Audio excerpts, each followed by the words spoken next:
नमस्कार दोस्तों, एक बार फिर से आपका स्वागत है आपके अपने YouTube channel Rahul study zone में।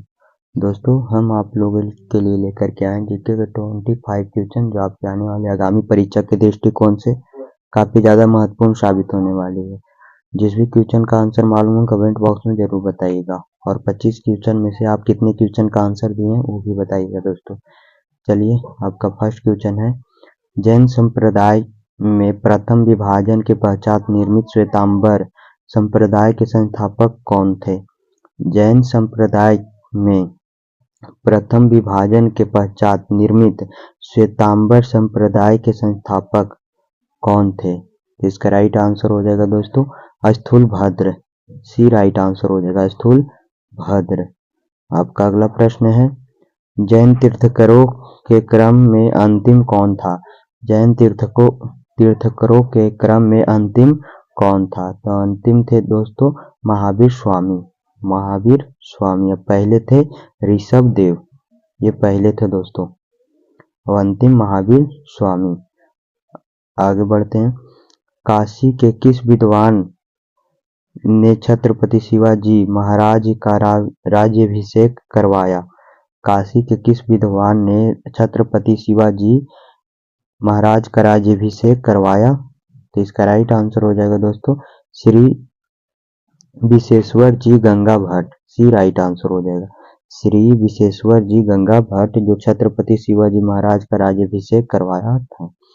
आपका अगला प्रश्न है, किस मुगल बादशाह को उसकी प्रजा शाही वेश में एक दरवेश फकीर कहती थी? किस मुगल बादशाह को उसकी प्रजा शाही वेश में एक दरवेश फकीर कहती थी? इसका राइट आंसर हो जाएगा दोस्तों औरंगजेब को। दोस्तों सी राइट आंसर हो जाएगा। औरंगजेब को उसकी प्रजा उसके पीठ पीछे फकीर कहते थे दोस्तों, शाही वेश में एक दरवेश फकीर कहती थी। आपका अगला प्रश्न है, अकबर के समय मुगल सूबों प्रांतों की संख्या 15 थी, जो औरंगजेब के समय बढ़कर हो गई। अकबर के समय मुगल सूबों प्रांतों की संख्या 15 थी, जो औरंगजेब के समय बढ़कर कितनी हो गई? इसका राइट आंसर हो जाएगा दोस्तों 21 हो गई थी।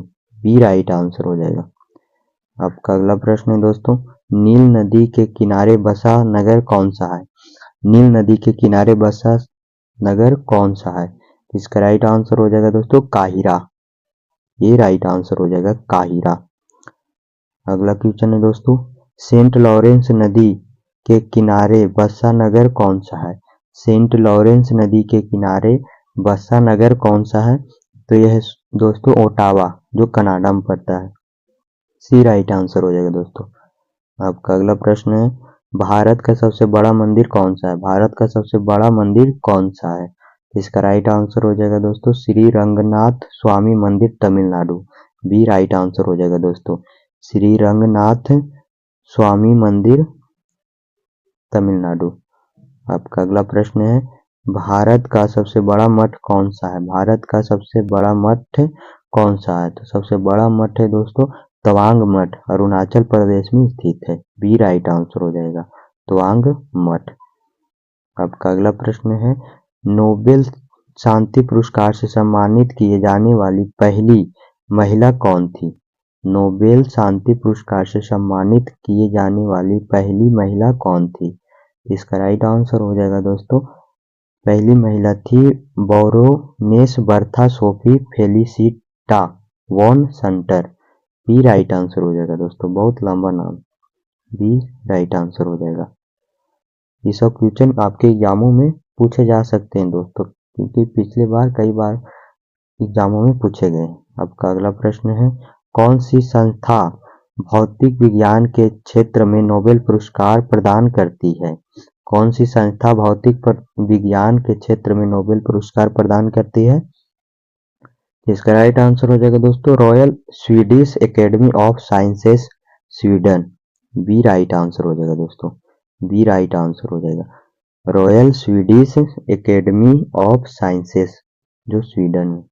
आपका अगला प्रश्न है, प्रथम भारतीय कौन थे जिन्हें नोबेल पुरस्कार दिया गया था? प्रथम भारतीय कौन थे जिन्हें नोबेल पुरस्कार दिया गया था?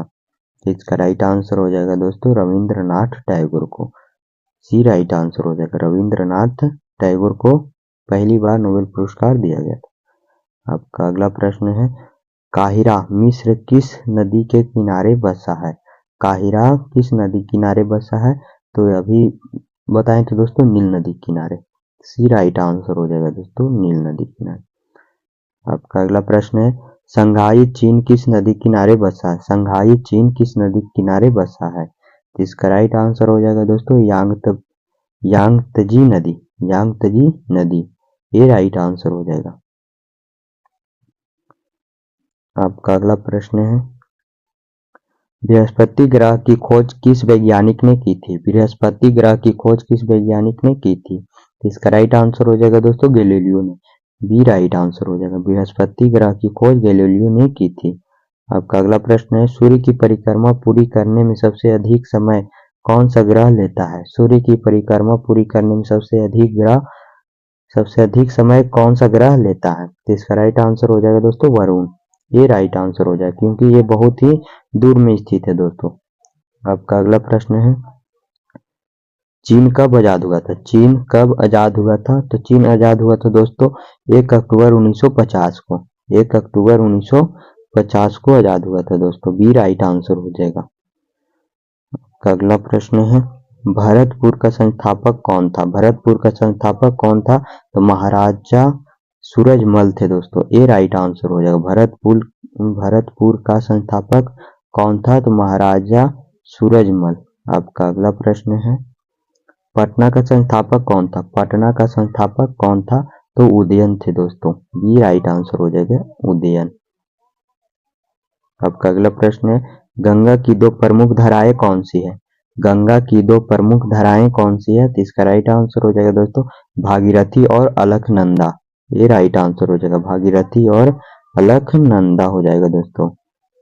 अगला प्रश्न है भारत में सतलुज नदी का प्रवेश द्वार किस दर्रे को कहते हैं? भारत में सतलुज नदी का प्रवेश द्वार किस दर्रे को कहते हैं? तो सिपकिला दर्रा को कहा जाता है दोस्तों। ये राइट आंसर हो जाएगा। सिपकिला दर्रा को कहा जाता है। आपका अगला प्रश्न है हड़प्पा के लोगों की सामाजिक पद्धति थी? हड़प्पा के लोगों की सामाजिक पद्धति कौन सी थी? इसका राइट आंसर हो जाएगा दोस्तों उचित समतावादी। उचित समतावादी थे दोस्तों। ये राइट आंसर हो जाएगा। आपका अगला प्रश्न है हड़प्पा सभ्यता के अंतर्गत हल से जोते गए खेत का साक्ष्य कहाँ मिला? कहाँ से मिला? हड़प्पा सभ्यता के अंतर्गत हल से जोते गए खेत का साक्ष्य कहाँ से मिला? तो इसका राइट आंसर हो जाएगा दोस्तों कालीबंगन से। सी राइट आंसर हो जाएगा कालीबंगन से। अगला प्रश्न है दोस्तों अंतर्राष्ट्रीय मानवाधिकार दिवस कब मनाया जाता है? अंतर्राष्ट्रीय मानवाधिकार दिवस कब मनाया जाता है? तो इसका राइट आंसर हो जाएगा दोस्तों 10 दिसंबर को। बी राइट आंसर हो जाएगा। 10 दिसंबर को मानवाधिकार दिवस मनाया जाता है। अगला प्रश्न है होम रूल आंदोलन कब हुआ था? होम रूल आंदोलन कब हुआ था? होम रूल आंदोलन कब हुआ था? तो 1916 ईस्वी में। बी राइट आंसर हो जाएगा 1916 ईस्वी में। आपका अगला प्रश्न है सविनय अवज्ञा आंदोलन कब हुआ था? अगला प्रश्न है दोस्तों सविनय अवज्ञा आंदोलन कब हुआ था? इसका राइट आंसर हो जाएगा 1930 ईस्वी में। 1930 ईस्वी में सविनय अवज्ञा आंदोलन हुआ था। बी राइट आंसर हो जाएगा दोस्तों। आपका अगला प्रश्न आज के लिए इतना ही दोस्तों। मिलते हैं किसी नेक्स्ट वीडियो में। तब तक के लिए धन्यवाद।